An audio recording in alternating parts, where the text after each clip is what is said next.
Coming up this week, off screen, Simon Pegg gets godlike powers in absolutely anything. Adam Sandler takes on an 8-bit alien invasion in Pixels. Amy Schumer deals with commitment issues in Trainwreck. And Guy Ritchie introduces us to the Man from U.N.C.L.E. All this and more coming up off screen. This is Off Screen. Off Screen. Off Screen. Off Screen.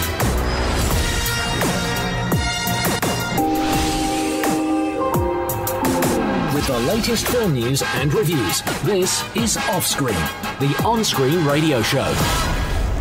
Welcome to Off Screen, I'm Van Connor. My name is Kase Allen. So shall we start with The Man from U.N.C.L.E. then, Mr. Allen? Let's do it. Yeah. Are you familiar with the original series, with The Man from Yeah, I am actually. Yeah. I'm not. My former boss actually lent me a DVD. The first season. Oh, was so you I watched it. Yeah, in preparation for this. Oh, okay. So really good. Yeah, and I think the film kind of nails the tone, kind of modernises it a little bit. Right. So, okay, for those who are unfamiliar, this is Guy Ritchie's, writing and directing job. He has rebooted The Man from U.N.C.L.E. He has got Henry Cavill, Armie Hammer, and Alicia Vikander as the central trio, and then you've got a cast which includes Jared Harris, Hugh Grant, Elizabeth Debicki. And who else is in there that I'm forgetting? I feel like I'm forgetting someone, but never mind, we'll get to them. So, basic plot, it is the height of the Cold War, it is the early 60s. You have an American spy, Napoleon Solo, which is the greatest name Such a good ever. name. Such a good name. And then you've got the Russian spy, the KGB agent played by Armie Hammer, who is Ilya Powell, is it? Kuryenko. They call him Powell at one point. They call him Red Powell. The kind of Powell. like his... That's it. And they are forced, to team up from opposite sides of the Berlin Wall to take on a new threat in the form of a missing scientist who may or may not have discovered a way to weaponize uranium and give nuclear capabilities to, nefarious bad guys. Here's a clip. Soviet architect traveling to Rome would never dress his woman in the clothes you try to put her in. You try to dress her like someone on your side thinks someone dressed behind the Iron Curtain. She's from behind the Iron Curtain. That doesn't mean she wants to bring it with her. We need 2 purses, please, and every day in clutch, and grab that belt. No, not the Dior, the Rabanne. You can't put a Paco Rabanne belt on a Batuu. She's not going to wear Patou. What's wrong with the Batuu? Nothing.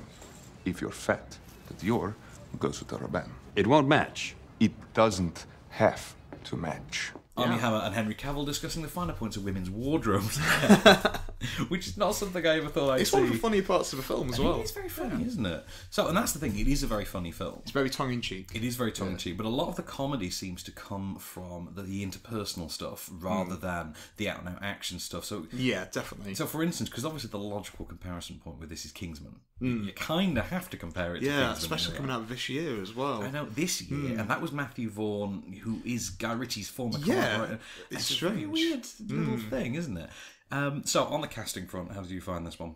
I found it really, really well cast. It's been one of those films that's been in development hell for years and years. It had, hasn't it? Yeah, George Clooney was attached to be Solo at one point. Ryan Gosling was attached. And Henry Cavill, I think, is... He's really kind neat of fit, yeah. Henry Cavill's having a lot of fun with it. In fact, they're all having fun. The central trio are having a lot of fun. So Armie Hammer, you can tell, is loving the hell out of this. He loves doing that dodgy Russian... He loves doing this voice. He does slip out of it a couple of times, he does, but it weirdly works. But Henry Cavill's got so much swagger to him. Yeah. Well, this is a man who was considered for Bruce Wayne and James Bond. And then became Soups. So I think it's fine to have him being Although I have to point out, in 2015, there is something slightly disappointing with the idea that neither Superman nor the Lone Ranger have anywhere near the screen presence of the until recently unknown Swedish actress who, for me, walks away with this film because she's brilliant. Yeah. The worst thing about her being in this film is probably now we'll never get to see her in a remake of The Avengers as Emma Peel, which would be my dream casting. I would have Rebecca Ferguson. You'd have Rebecca Ferguson? Yeah. I don't know. I'd go with Vikander because you've got that young... I do like Vikander. She is so good in this. She has such screen presence. She is an old school star with a bit of modern Euro appeal. She's got a lot of sass about her. She's got some sass. And so, Guy Ritchie's direction. I love it. I love it in this film. Yeah. It is that direction as well that you have seen this evolve so recently as well, because it feels like Lock, Stock was only 5 or so years ago. Something like the edits and stuff. It is. It's like you've seen that style that begins with Lock, Stock, and it's grown through, for instance, the likes of Snatch, which is where he really amped it up. Yeah. And then he sort of lulled a bit and came back with Sherlock Holmes, where he went full Hollywood. Yeah. And now it works with this. I feel like he's taken what he's learned from Sherlock Holmes, and now it's been kind of like sheen. It's Britishized. It's Britishized. As it were. I think it's a strangely British film, isn't it? As well? I can't wait to see what he does with King Arthur next. That is the next thing as well.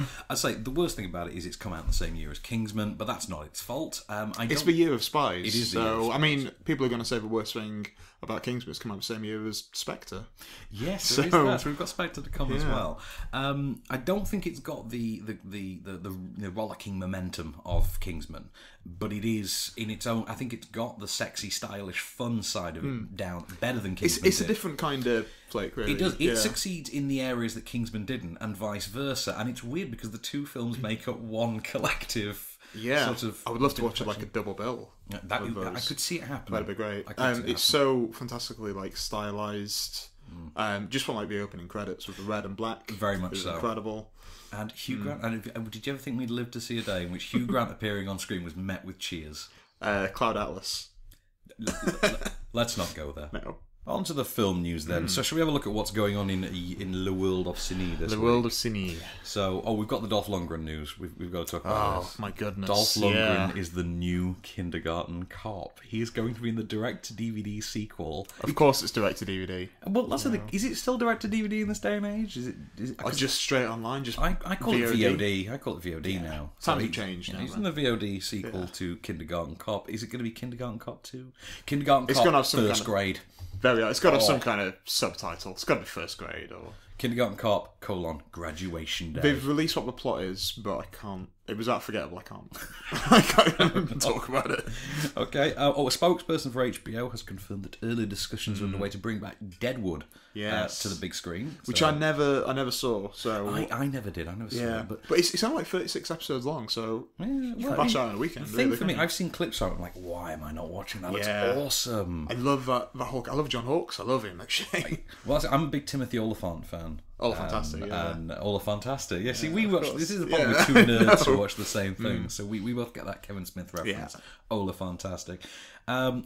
Neighbours 2: Sorority Rising. Not a fan of that subtitle. Not a fan of that subtitle. No. Well, we've got all the cast group back. We had Zac Efron as announced coming back, Seth Rogen, Rose Byrne. Dave Franco. Dave Franco has now been confirmed as coming back as well, which I'm quite happy about. Dave Franco. I like Dave Franco. I like Dave Franco. I'm not a big fan of Chloe Moretz being like the leader of a female.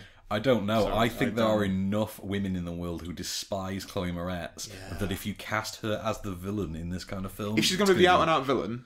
Like 30 Rock style. I think it's going to be like when she was in 30 Rock. Oh, when she's Donaghy's nemesis. Yeah, I think that kind of worked, but I think since then, her annoyance factor has just been upped. In fact, get Alec Baldwin in as Rose Byrne's dad. Yes, please. I want Alec Baldwin in every film. Get him to do his Mission Impossible voice. Exactly. Hunt. No, consider your answer carefully. Where is Hunt? That's how he says Hunt. He's just because it sounds like another word, and it's very unfortunate. Right, Zach Galifianakis. I love this news. I love this news. Because this film is shaping up to be so good. Yeah. So Zach Galifianakis has been cast as the voice of the Joker for the Lego Batman movie, which is going to star Will Arnett as Batman in his Lego movie spin-off, and Michael Cera as Robin. Yeah. And can we please get Neil Patrick Harris as Nightwing now? Please. That'd be incredible. So good. He has done Nightwing before. He's done a couple of things for the Batman series, like the animated series. Well, he was... Music Meister? I think he's done The Flash as well in one of them. Yeah. And he just Dude's got a good voice for animation, hasn't he? So, Mark Wahlberg as well. Mark Wahlberg's got a new role. He's going to be in an upcoming cop comedy. You know, the kind of genre he's not done before. Never, no. It wasn't in the other guys, was he? No, I believe it was somebody else. Matt Damon. That was Donnie Wahlberg. That was Donnie Wahlberg was in. Somebody give Donnie Wahlberg a film. Well, you say that. Donnie Wahlberg has a more stable career than Mark Wahlberg if you count the TV shows. So, But so Mark Wahlberg is going to start in a movie called Partners about an LAPD cop who sleeps with someone he's then assigned as a partner. So that'll chestnut, you know. Yeah. Which why not just make an Other Guys sequel and have that happen? And have that, yeah. Yeah. Okay. And then we get Will Ferrell back and Eva Mendes. I don't know how well Other Guys was received. I don't know. Did you like Other Guys? I didn't when I saw it at the cinema, and then when I watched it on Netflix, actually, I quite liked it. Quite enjoyed it. But I think it's, you know what, it's a grower, no shower. That's how I describe it. On to Pixels then, Mr. Allen, which is this was kind of midweek big release. It was on Wednesday, yeah. Okay, so Pixels, which if you're not familiar with, it's the exact plot of the Futurama episode, Futurama short, Raiders of the Lost Arcade, in which aliens... Which is great. It is great, and although I think it was Wilson who said, if you could do it in 7 minutes, why do you need a nearly 2-hour film to do it? I think that perfectly sums it up. It kind of sums it up.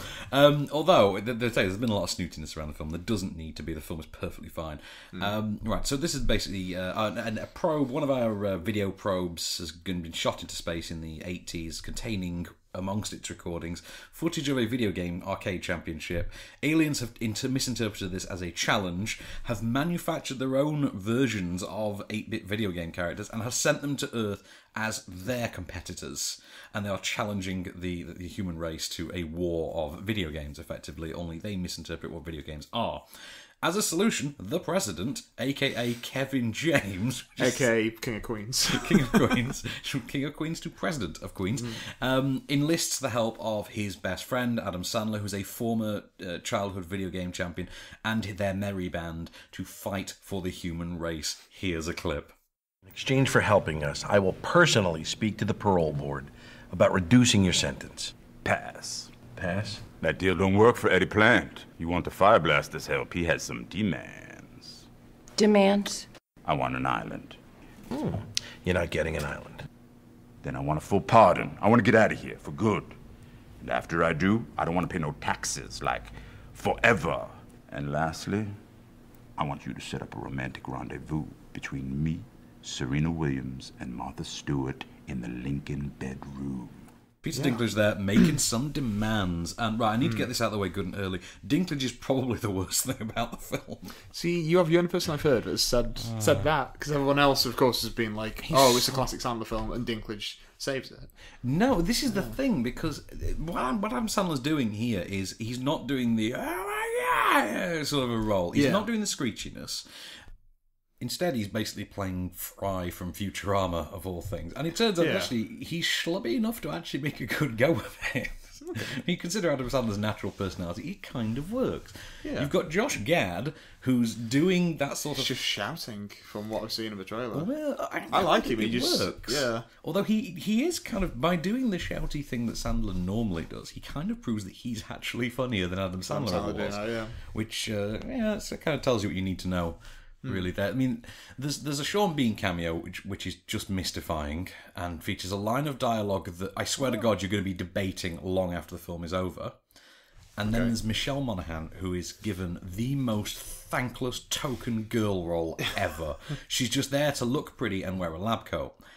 And literally that. But none of this comes close to the greatest piece of gender politicking that you've ever seen, in which a beloved video game character, and I do mean beloved video game character, is literally turfed aside and physically morphed into a mute, literal trophy wife for one of the schlubby leads. That is actually a thing that happens. I know what you're talking about. You can probably guess it from the promotional materials. Yeah, Having said that, it's a lot of fun. It is. It's a bit of a blast. It's sort of vintage Chris Columbus. I say it does feel like an 80s, 90s throwback, but now the technology is sort come of to a there, point. Yeah. And it has that sort of fun, old school family film mentality. Although weirdly, I think for some reasons of crassness, it is rated 12A. Yeah. But it's a full on family film with just a few moments that sort of tip it over. It felt more like a Chris Columbus film than an Adam Sandler film. I just feel whenever you put an Adam Sandler film now, people just say it's an Adam Sandler film. That's the thing. He's not that big an intrinsic part of it because he could literally be anyone. It just happens to be Adam Sandler. And frankly, you could have swapped him out with Vince Vaughn and nobody would have noticed. I would rather Adam Sandler. You really rather Adam Sandler than Vince Vaughn? I don't know. I'm on the fence with that one. Yeah.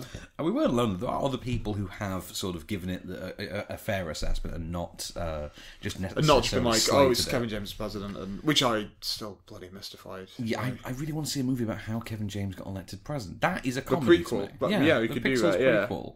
But so beats Barack Obama. Exactly. So Ben Halford messaged in to thank us for not. We like Ben. Ben's we a good like man. Ben, yeah. And he's evidently not an Adam Sandler fan, but he said, actually, do you know what? It's not that he's not a good performer. It's that he sticks, to what he's good at rather than he sticks to where the good money is rather than what he's good at. Which you think, okay, fair enough. I'll give him that. Yeah, that's a very fair assessment. And even he seems to agree with us that it's not a revolutionary departure for Adam Sandler, but he does seem to be toning it down a little bit, and that it works because of that. I'm inclined to agree, to be honest. But it's like I very much enjoy Pixels. It is basically Ghostbusters with video games. And if you consider the last time someone tried this was Evolution, which was Ghostbusters with aliens. Hey, I love that as a kid, actually. Well, you sit and think, okay, you know what? It's Even Dan harmless Aykroyd enough. shows up in that film. Well, that's it. But no one's saying this is as good as Ghostbusters, and I don't think, by all means, do not go and expect it to be as good as Ghostbusters. But you know what? It's a perfectly fun little family film. Take the kids, spring for the IMAX 3D, and you know what? You'll pop to the arcade after. Why not? What's not to love? Should we do the top 10? Let's do the top 10. Yeah. Okay, let's do this. Number 10. Amy, which has come back in after because it's been out for 6 weeks now. And I've still not seen it. I've heard it's heartbreaking. I've heard that again it's torn the White House family asunder. And you know what? You heard right. It is heartbreaking. It's a very, very good documentary. And from Asa Kapadia, who brought us... Absolutely loved Senna. Senna, then perfectly understandable. It is as good as it is. I'm looking forward to seeing it again when it hits home release or on demand. But until then, I will just treasure the memory that it was a really, really solid documentary.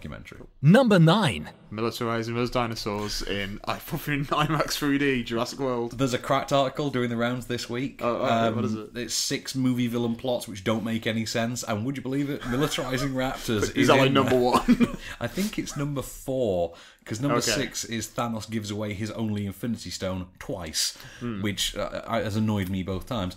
But Jurassic World, I really love it. I can't wait for the sequel. Which apparently will just feature more of the same, more militarizing the dinosaurs. Yeah, well, I quite like that idea. I just want to see like raptors with rocket launchers strapped to them. That's going to happen, yeah. Rambo Raptors. Rambo Raptors, that's what I want to see. But no, it could be interesting. Number 8. We're not even going to talk about it, so Empire Strikes Back. Empire Strikes Back, you know what? It's still happening. It's still going still on. there. It's still making the same amount of money. Yeah. Number 7. Minions.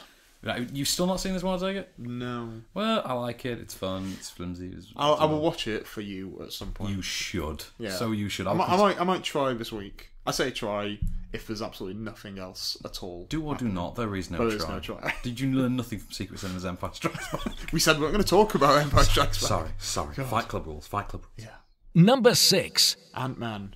I loved Ant-Man. You were a big fan. I'm a big fan. time, yeah. And Kase was a big fan. And It's my favourite Marvel cast. is definitely. it a Marvel cast? Yeah. I don't know. I'm still stuck with the first Iron Man. I love that cast. I mean, that's my What, favorite. including Terrence Howard? Including Terrence Howard, I love the first Iron Man movie. Although it doesn't make any sense to me that Terrence Howard is physically younger than Tony Stark, because it should be the other way around. If he's a boy genius, then no. Okay, but never mind. We'll not go there. No, Ant-Man, a lot of fun. Can't wait for the sequel. Can't wait for the character to turn up in other films. Yeah, for Civil War. Yeah, I think that's going to really move his character along. And I think despite all of the production troubles it had, it turned out pretty well, unlike another film in the top 10, which we'll get to later. Yeah. Number 5. Joel Edgerton's first directorial film, The Gift. The Gift, right, okay, I finally got to see this last week. So it is written by Joel Edgerton, it is produced by Joel Edgerton, it is directed by Joel Edgerton, and He it stars... He did the theme tune. He wrote the theme shot tune, film, sang the theme tune. Yeah, that kind of usual. thing. And you know what? It's a film of two halves. The first half is this standard, early 90s R-rated adult, sort of suburban thriller. Yeah. The second half is this really nasty, really messed up psychological horror movie. Yeah. And the second half is a lot more fun than the first, which is strange. I love a good throwback. Yeah, I love a good kind of like stalker 90s thriller. Like something like Pacific Heights or Lawful Entry. The Fan. I love The Fan. When Scorsese took a pop at it as well. Yeah. Which is weird because he'd already done Cape Fear. So, but yeah, I guess 1 Hour Photo as well. I guess that kind of... all these same kind of films. This is very much that for genre. the first half, and the second half is really messed up. You don't quite know where it's going to go, and there's a zone that you don't think it will go into, and it does. It does really gleefully, and it is a terrifying end. I would check it out, though. Number 4. Jake Gyllenhaal in Southpaw. Which, you know what, it's Rocky 3 with Adrian's murder. That's the best way to describe it. It's Rocky 3 with Adrian's murder. You never want to see Adrian's murder. That's why she just dies off screen after Rocky 5. I don't know. I never particularly warmed to Adrian, and I watched Rocky 3 and 4 this last week. Oh, but Adrian, we did it. Adrian, we did it. Bang. Yeah. What was that? Her dying. Yeah. But it's just Rocky 3 with Clubber Lang killing Adrian effectively, and you know what? Despite the fact that you know that it's a cliche and the characters are paint by numbers, it's the writing by Kurt Sutter combined with Fuqua's direction, combined with the cast that Fuqua Films that makes this a really successful Fuqua film. And I'm going to say it forever. It's a Fuqua film, man. One of a few Fuqua films. See, this is why you're now going to be looking forward to London Has Fallen, so that you could say, I was already looking forward to it. Let's go and see that Fuqua film. Is that a Fuqua film? He must be producing it. I don't know if he's directing it. It'll be a Fuqua film. But yeah, I really like the writing. I love the direction. I love the performances. And one thing I haven't touched on yet when we've talked about it is Rachel McAdams, who effectively plays a likeable, real-world version of Tammy Lynn from Ted. That's the best way to... She even kind of looks like Jessica Borth from Ted. Yeah. Number 3. Inside Out. Ted 2 isn't in the top 10 anymore, didn't notice. It's gone. No, It's gone. Inside Out is in the top 10. It is, yeah. And you guys are all big fans. Big fans, yeah. I liked it very much as well. I think Amy Poehler's terrific. I think the whole voice cast are terrific. Yeah, really just well chosen. Done. Yeah. Pixar are great for that, though. They're great for working around the cast, finding the correct voice of a character. I do wish Bill Hader had slightly more to do. But but other than that, I love Lewis Black being in a kids animated film. I think that's terrific. And I like really, Phyllis really Smith getting a bigger role. And because I didn't really know about her from The US Office. That's it. I know her from that, and because she's such a part of that cast. But so, what else we got? Number 2. Okay, we got Mission Impossible: Rogue Nation, which I really enjoyed. I enjoyed. You enjoyed. We all enjoyed. Everybody enjoyed. And it's It's making its money in the US. It topped Fantastic Four. It kept Fantastic Four off the number one spot. Surprising. Yeah. So but it's one of those films that yet again reminds you Tom Cruise really is a movie star out now, and he likes to run, and he likes to do some running. He'd be quite good with the cardio, it seems. But Rebecca Ferguson is the undisputed. I think absolutely. In that way that Charlize Theron stole Mad Max a few months back, Rebecca Ferguson does the same thing here, and she's a really great performer in this. She has that sort of grit, and yet at the same time the physicality. It's like absolutely, yeah. I think it's a big kind of like platform jumping off point for her. She's been sought for different films. I would love her to be Miss Marvel. You think? It's either her or Brie Larson for me, but I don't. Really? Oh, well, that's Brie Larson. Or maybe what's the chick from Hunger Games and Game of Thrones? Natalie Dormer. Natalie Dormer. They're kind of like my three. I don't think I'm allowed to speak about Natalie Dormer on radio because there are rules about. Let's move swiftly on. Yeah. Number 1. And number 1 with a loud rocky thud, Fantastic Four. Fantastic Four. Fantastic Four, which, wow, there have been signs for a long time that the comic book bubble may be bursting. Writing's been on the wall. The writing has been on the wall. And basically, I think after Marvel have built the track record that they did with their specific Marvel Studios movies, we were due something that was going to really rock the boat. And to be honest with you, I thought Man of Steel was going to be... Coming out of Man of Steel for the first time, I thought that was the film that was going to really tip the boat people over. But it was going to be the Ant-Man. And everyone then thought Ant-Man. And I think after having now seen how good Ant-Man was in its final form... Yeah. It is surprising that Fantastic Four has turned out to be as poor as it is. The general consensus now appears to be that the first 45 minutes are great, and that at the 1 year later time jump point, which is exactly halfway in the film, it all then goes to hell, and that's the part that's been made by committee.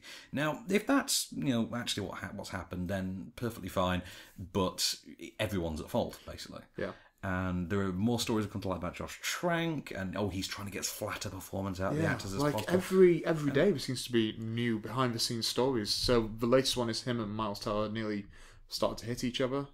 That's the latest. Don't get me wrong, I would personally really love to hit Miles Teller. I knew you were going to say that. 21 and over isn't funny. But you were really good in Whiplash. You want Whiplash? Be on my time. It's my Whiplash. I like him. I don't have a problem with the cast. It's the dialogue and the direction. But to be honest, it's the dialogue, the direction. The story. Planet Zero. What did that look like? It was just. It's meant to be this incredible fantastical place. And I went there. And... I've heard it best summed up as Planet Zero, Story Zero. With the latest film news and reviews, this is Offscreen. And we're back. So, on to absolutely anything then, Mr. Allen. Yes, let's do it. So this is Simon Pegg in the Terry Jones directed comedy. And co-written. He's co-written as well. Has he co-written it? Did you know he's not written a film, though, for... he's not directed a film, sorry, for years, a long time now. Is it 20 years? I think it's 20 years. He's not as prolific as Terry Gilliam, is he? It would seem not. However, Terry Gilliam does also appear in the film, as do the John rest Cleese, of the surviving and Monty... Palin, yeah. It is. It's the first time the entire surviving cast of Monty Python have been on screen together since 1983, since The Meaning of Life, which means literally my lifetime. I was born in 83. Okay. So my lifetime, this is the first time they've been on screen together, unless you count that tour they did a few months ago. But it was quite funny if you got to see that on the big screen. It was good, it was good. So, this is the story of Simon Pegg, who is an everyman sort of teacher / writer who's a little bit feckless, as as Eddie Izzard points out at one point. You are without feck. You are feckless. You are without feck. And I can only imagine. Eddie Izzard pulls that off quite well. And he is chosen at random to represent the human race when the Galactic Council of Aliens, who are these computer-animated creatures with the voice of the Monty Python cast, decide that in order to determine whether or not Earth is to be inducted into the Council or eliminated entirely, they will grant godlike powers to a randomly selected human and see how they fare. It's almost Sarah Palin, but then the card flips at the last moment, and it's Simon Pegg. Now you can only imagine that's a good game. Exactly. You can only imagine that wacky hijinks ensue, including bringing about the final on-screen appearance. Well, not so much on-screen appearance of Robin Williams, of course, yeah, who provides the voice of the dog Dennis. Here's a clip. Dennis, what are you talking about? Actually, that is a really good point. What are you talking about? Dennis, be able to speak. Biscuits. What? Biscuits. Maybe if I make her love me like a little bit, not so much that she wants to marry me. For crying out loud, they're in the cupboard. What are? Biscuits. Well, I'm not going to give you a biscuit until you answer my question. Biscuits. Red biscuits. Black biscuits. Is that all you think about? Biscuits. Please, please, please. Nothing else matters. Biscuits, please. All right. Dennis, become a rational thinking creature. Look, I just can't concentrate on anything till I've had one of those biscuits. Dennis the dog there, who really likes biscuits, it seems. So, right, okay, I really wanted this to be good. There's so much that you can sell this film on. And to be honest, there were warning signs with it when this film wasn't mass marketed to an unbelievable degree. You've got the Monty Python element. You've got the Robin Williams. You've got the Robin Williams on-screen performance. You've got those two elements in tandem. Yeah. It's a year this week since Robin Williams died, of course, as well. And so you think, okay, maybe that was intentional as to why they've released it that week. In which case, why not make more of a celebration of Robin Williams out of it? And then you see the film and you realise why. It's not particularly very good. It's very, very average at best. And Simon Pegg is just doing the Simon Pegg thing again. Is there an actor less deserving of a leading role career than Simon Pegg? I mean, short of his collaborations with Edgar Wright, he has no real there's nothing as to a lead, give. Yeah. As a lead, you look at films like Big Nothing and How to Make Friends and Alienate People, and I think there was only The Fantastic Fear of Everything, which was any good, really. Yeah, I do know what you're saying. Yeah. I watched Hector Search for Happiness recently. Yeah, he's not a lead at not all. Really. He is a supporting character. I would say he's good as like a co-lead. That's like it. You say. Co-lead, part of a big ensemble, like the Mission Impossible films. Exactly. The Mission Impossible works because he is the sidekick and that is part of the he's ensemble. not quite supporting. That's fine. He is quite. Yeah, it's especially the last one. Yeah, and that works fine. But this does nothing to further that agenda whatsoever. And you've got a supporting cast who don't really seem to fare much better. You've got Kate Beckinsale, who's recycling both her performance and her role from Click. You've got Sanjeev Bhaskar, who's doing the token best friend role, which is Nick Frost was presumably busy this day, and it's just really. Oh, and then there's Rob Riggle. Rob Riggle turns up as a US Army colonel for some reason. Rob Riggle was in the US Army. I know he was in the US Army, but you do find yourself wondering, like, what is the need in this plot other than to provide a third act resolution? And maybe sell it to Americans? I don't know.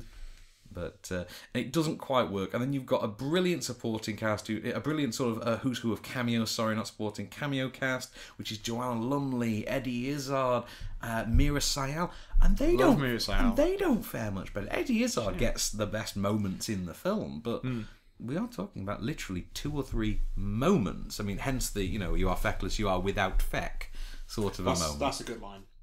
So what you're left with is a film that just isn't really funny. It's got like 4 or 5. Yeah, it's 4 or 5 good laughs. The Robin Williams as Dennis the dog thing, that stays. Does that work? That stays relatively funny throughout. That stays as funny as you think it is from the trailer. But it is. I mean, I'd say as well, for a film rated 12A, this has so many F-bombs in it. It's got a dirty mouth. It has a really... And you start thinking, what, were the BBFC on holiday that day? Is this some intern who's manning the only intern left man in the office who's rated this? Because, what? I mean, there were children in the screening I was in. Okay. And that's the problem as well, because it betrays its principle of being this great sort of all-round surrealistic family fun adventure movie, which it really could have been. It could have filled that void of films like Drop Dead Fred that we used to get in the early 90s, a surrealistic sort of fantasy in the real.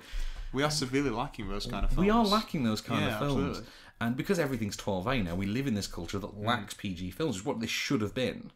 And it's just not as funny as you want it to be. And it's very, very average as a result. And it's the kind of film that, back when we had DVD shelves, when we had Blockbuster branches, you could understand this film would find its audience. It's a Friday night, you get it. You've gone to Domino's, pick up a DVD on the way home kind of thing. It was that sort of film, and you'd forget about it by, the next day when you returned it. You probably wouldn't even remember which DVD you were returning, that kind of film. You could literally retitle this, Resume Watching. And that would fit just as well, because that's the only way you'd remember what it is, because every time you selected it, you would, resume watching. Because you're watching it in 6 parts while you're doing other things. Yeah. It's just not a very good film, and it has literally galactic potential. But literally galactic potential, all wasted. Some film news then, Mr. Allen, to keep us going. So that's a little bit more. We did have film news, and then my iPad's decided to die on us for some reason. Okay. So is it come back to life? It has come back to life. Oh, Scorsese and DiCaprio are teaming up again. Oh yeah, for number 6, I have heard about this. This is The Devil in the White City, which is going to be the story of. That's such a Scorsese title, isn't it? Yeah, but this is going to be the story of the first serial killer. To which you think, oh, DiCaprio, please tell me you're the killer. Please tell me. That would be awesome. Because they make a good pair, those two. Well, yeah, definitely. They really do. I mean, it'll never win an Oscar. We'll see. I don't know. I'm waiting for The Revenant to come out. I tell you something. DiCaprio is going to be like Scorsese himself, which is he's just going to get to a certain decade in his career where they're like, give him. He's going to make something like The Departed, where it's going to be really good, but it's not going to be like Goodfellas or It's going to be like 2045's equivalent of Blood Diamond, and everyone's just like, just give DiCaprio an Oscar. That accent was kind of okay. It was okay. We'll tolerate it, but he needs an Oscar. Enough. It's him and Meryl Streep every year now. He's one of us to become like this generation's Peter O'Toole, isn't he? It's true, but Leonardo DiCaprio is Meryl Streep, but he never wins. That's basically it. Nominated every time, never always wins. Bridesmaid. Yeah. So, Aaron Eckhart has a new job. Have you heard this one? I have not. Aaron Eckhart has joined Tom Hanks in the Clint Eastwood Miracle on the Hudson movie. So he's the Sully movie. Sully, Captain Sully. Because Tom Hanks just needs to be every single captain. This is it, but I am the captain now. That's the rule. I would love Aaron Eckhart to say that. I want Aaron Eckhart. Yeah, Aaron Eckhart. Oh, that'd be so good. That would be great. I like Aaron Eckhart, man. Tom, I'm the captain now. I'm not Tom Jane.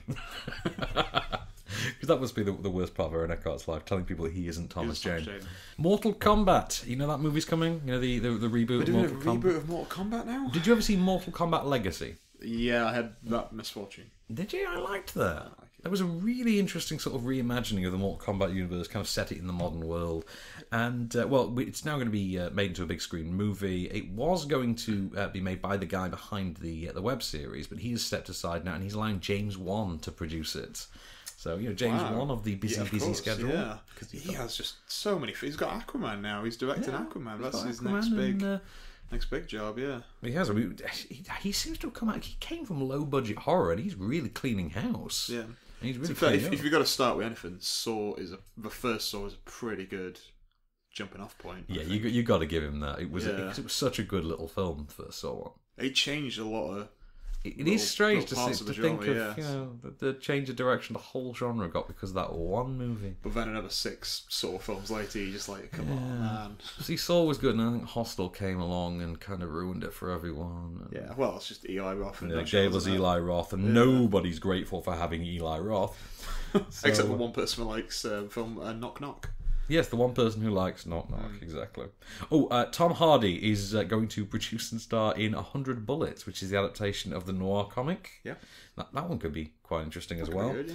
And, Zac Efron again. Zac Efron is now officially going to... He's in talks, to star with Dwayne Johnson in an R-rated comedic reboot of Baywatch. To which you think, okay, you know what? If you can make 21 and 22 Jump Street work, why couldn't you do Baywatch with Dwayne Johnson? Yeah. This could be awesome. That's going to do really, really well. It's going to make the money, isn't it? It's got those two in it. Have they announced who's going to be making it? Who's going to direct it yet? I don't think they have. As far as I know, I don't Probably going to be Brad Payton, isn't it?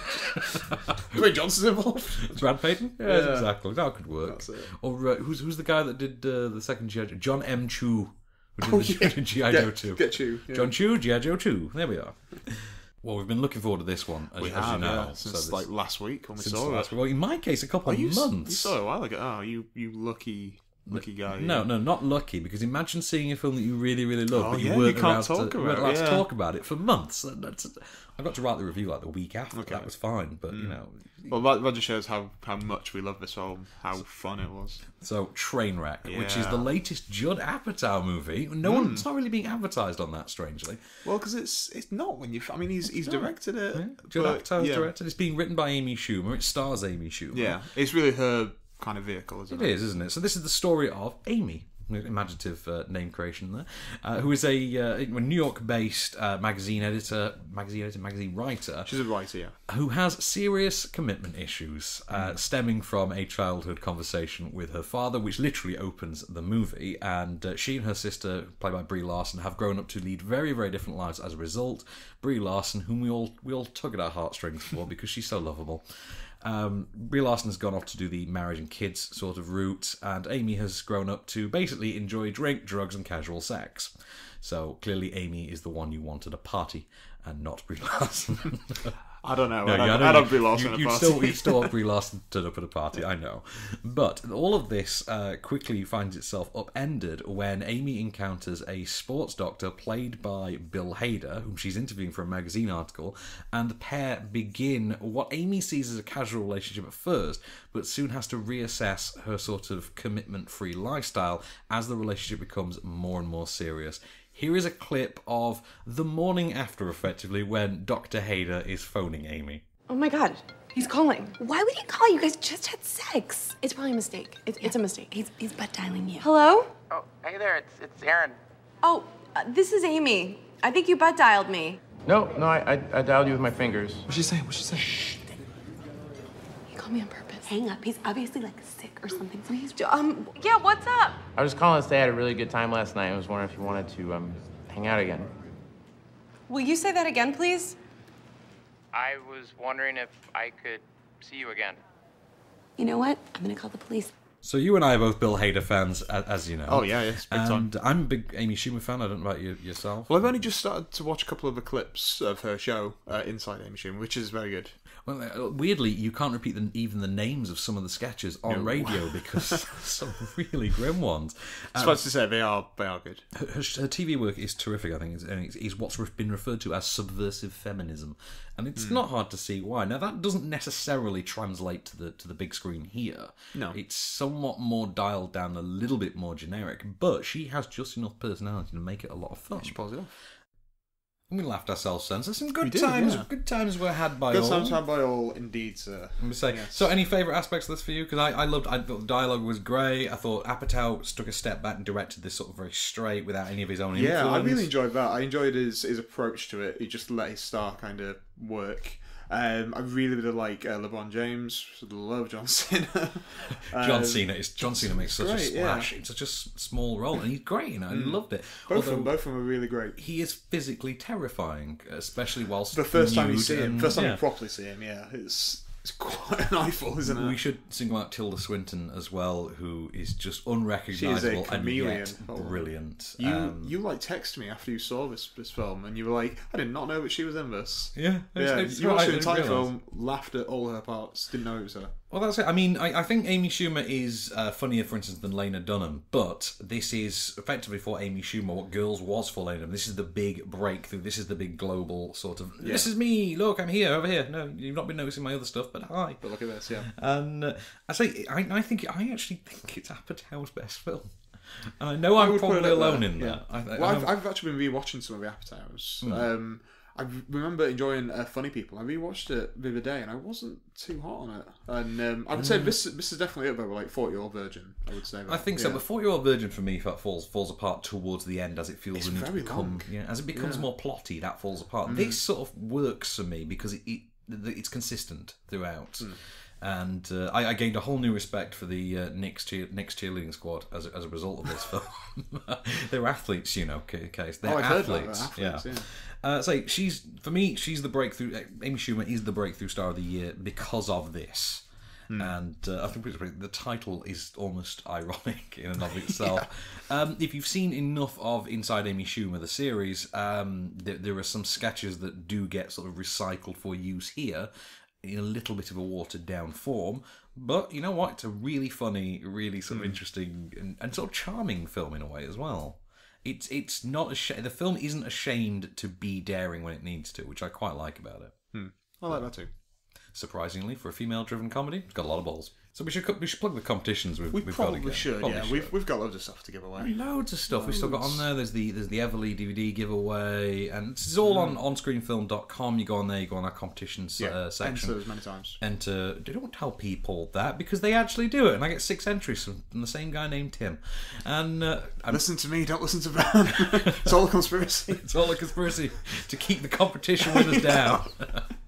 But so we've got the Everly DVD, and we've got Fantastic Four sets to give away, which if you really want that stuff, with the t-shirts and the flash drives and things. And of course, starting on Monday, we've got Monday the 17th, we've got Sinister 2 sets to give away. These are quite intriguing as well. Actually, these include a heat-activated mug, a mini camera keyring, which that's kind of intriguing, isn't it? Camera keyring, retro radio, a DVD copy of the first Sinister, and a fitted t-shirt. So no bagginess for you, Mr. Allen. You'd be fitted in this. I'll be fitted for But I'm intrigued by mini camera keyring, really? Is it like one of those? It's like an old school projector, and you press the button. It's like an LED light. I don't know. I used to have one. They're very cool. I don't know. But if you want a chance to win any of the stuff, just go along to onscreenfilm.com and go in our competition section. All on there for you.